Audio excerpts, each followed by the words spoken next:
Barely got back to Toussaint. A knight in the service of Her Illustrious Highness knows no rest. In fact, I'd feared I would return too late to fulfill my duty. Yet it seems I've arrived in the nick of time.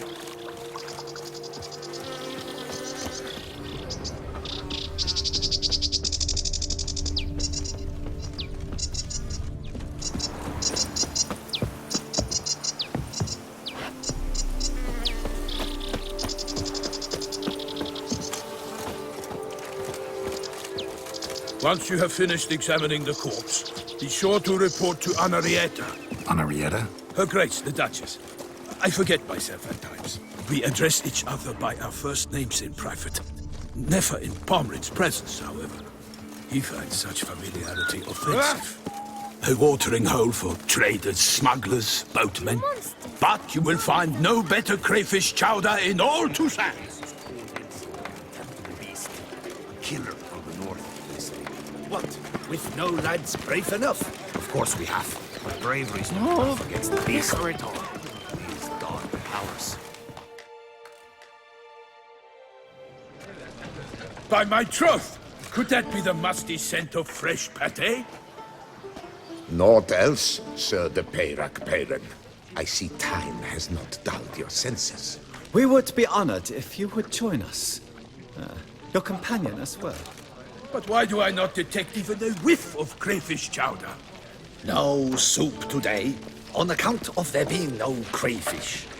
I reckon you've not heard, but all I caught was a corpse. I awoke at the crack of dawn, as I do each day, but when I looked up, I beheld a blood-red sky. This corpse is precisely why we're here. For the man whom you've invited to join you at the table was summoned from a far-off land by Her Gracious Magnificence. He is tasked with tracking and killing the beast. We invited two men to join us, yet since Sir de Peyrac Peyran in temperament is more akin to hare than hound, I surmise the other is the hunter. With whom do we have the pleasure?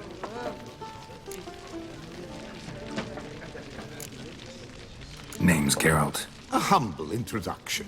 You've clearly not tarried long with Sir de Peyrac Peyran. Spare us the petty insults. Geralt is a master of the witchering trade.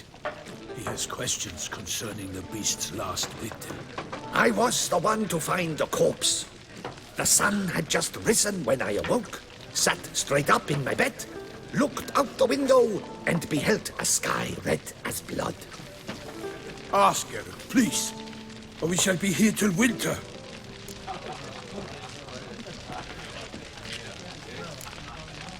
Must have been early in the morning. Went to check your nets and then... I stepped out of my hut and saw...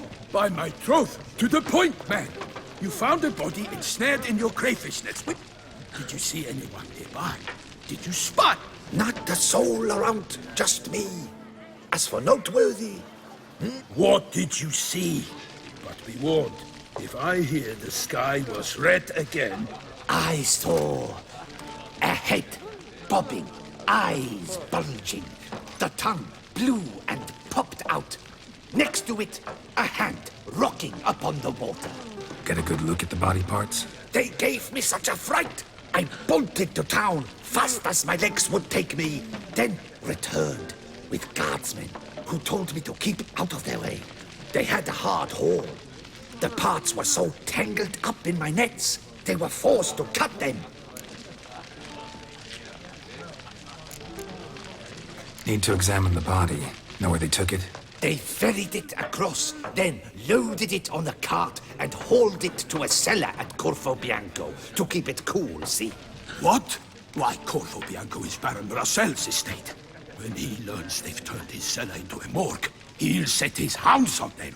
While you were gallivanting about the north, his vineyard was auctioned off. Who was that? Woman who just left. Didn't see her before. Didn't notice her walk in either. Doubtless Lilith, the innkeep's daughter. But hold, Geralt, because this is an outrage. Russell's vineyard was auctioned off? Inconceivable. It is no secret the Baron had gambling debts up to his ears. It finally came time to collect. His creditors auctioned off his property. The Ducal Chancellery bought it, in fact. Russell now bunks with his brother in Vicofaro. I told Russell he'd get his comeuppance. How long can one draw on past heroics? His creditors must finally have defined that his promises meant nothing. Such are the times. Today's knights are pale shadows of the heroes of yore. It's true what they say. God sent the beast to punish us for straying from the old paths.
Gotta redo it again.